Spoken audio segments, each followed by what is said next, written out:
आज Doubtnut app download करें। Doubtnut पर अपने सभी गणित, रसायन विज्ञान, भौतिक विज्ञान और जीव विज्ञान के डाउट्स का करो सफाया। बस प्रश्न की फोटो खींचो, एक ही प्रश्न को क्रॉप करो और तुरंत वीडियो सोल्यूशन पाओ। अभी डाउनलोड करें।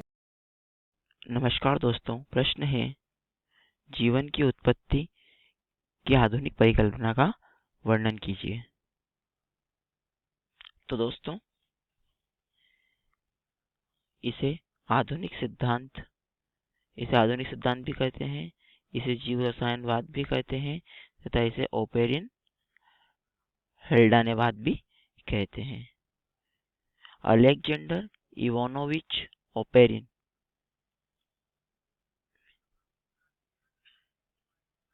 एक रशियन वैज्ञानिक थे।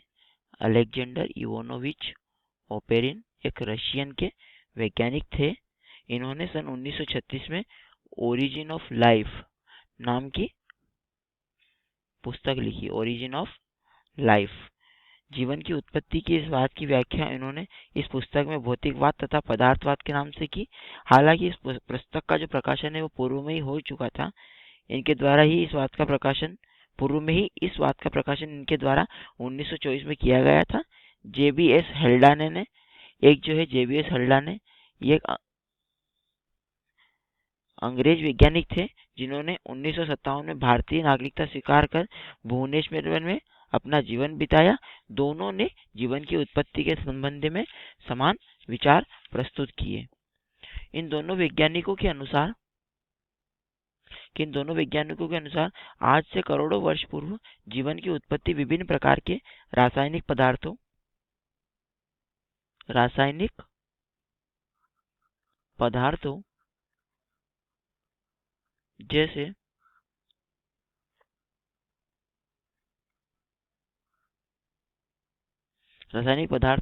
जैसे विशेष रूप से संगठित एवं संघनित हुए हैं।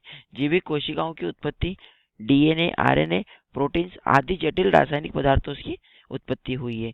इसके लिए आवश्यक ऊर्जा की पराबैंगनी किरणों एवं बाद में रसायनों के संयोग से कोएसरवेट का निर्माण हुआ। अब हम इनके जो सिद्धांत के अनुसार जीवन का विकास इनके सिद्धांत के अनुसार पृथ्वी का जो विकास हुआ ना जीवन का, वह 2 चरणों में पूरा हुआ। पहला है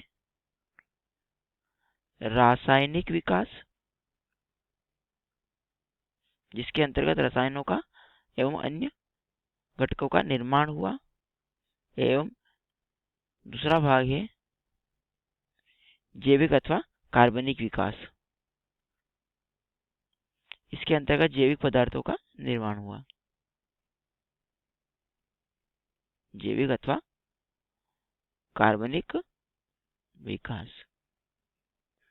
तो दोस्तों, देखते हैं हम इनके सिद्धांत के मुख्य बिंदुओं को देखते हैं।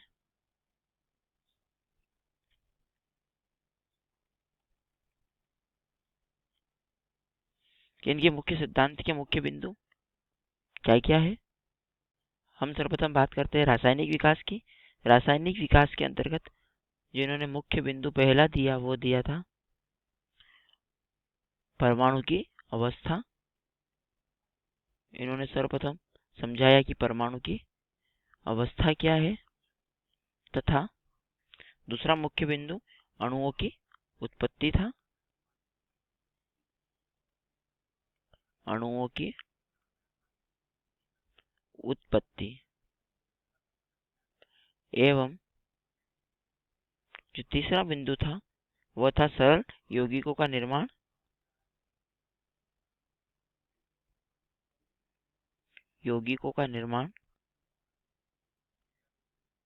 एवं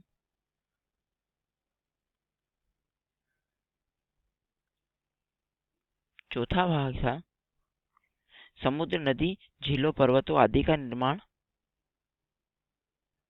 जटिल यौगिकों का निर्माण।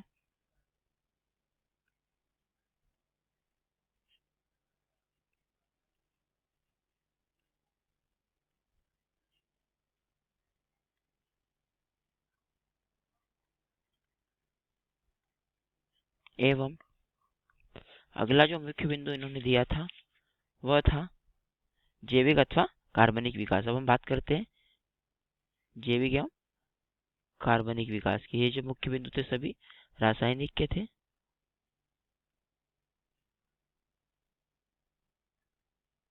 अब हम बात करते हैं जैविक अथवा कार्बनिक विकास की।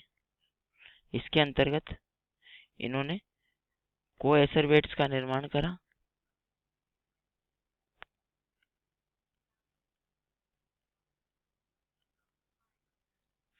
कि सर्वप्रथम कोएसरवेट का गठन हुआ एवं दूसरा मुख्य बिंदु इन्होंने दिया कि प्राथमिक जीव का निर्माण हुआ।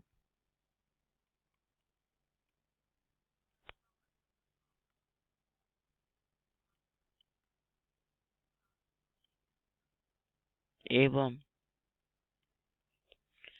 जो तीसरा मुख्य बिंदु था इनका था स्वपोषी जीवों की उत्पत्ति हुई।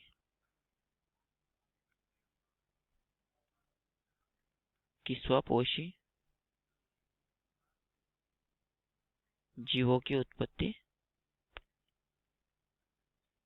एवं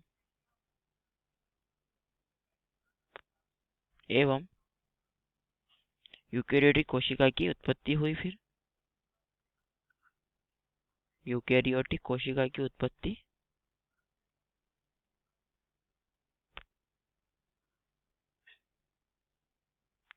एवं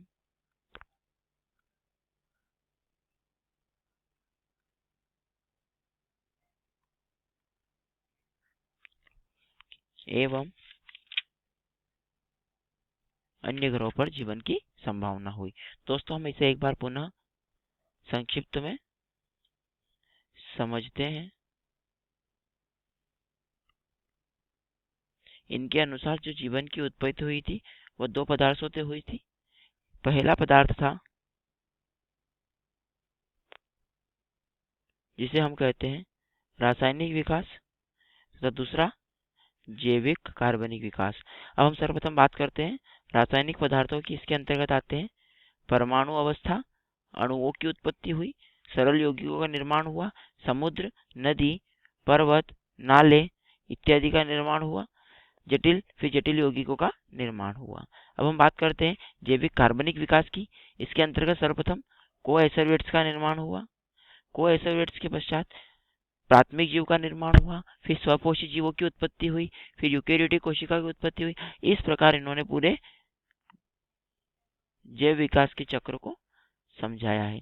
तो दोस्तों जीवन की उत्पत्ति की आधुनिक परिकल्पना कुछ इस प्रकार है जो हमने समझ चुके। उम्मीद करता हूँ दोस्तों कि आपको प्रश्न का उत्तर समझ में आया होगा।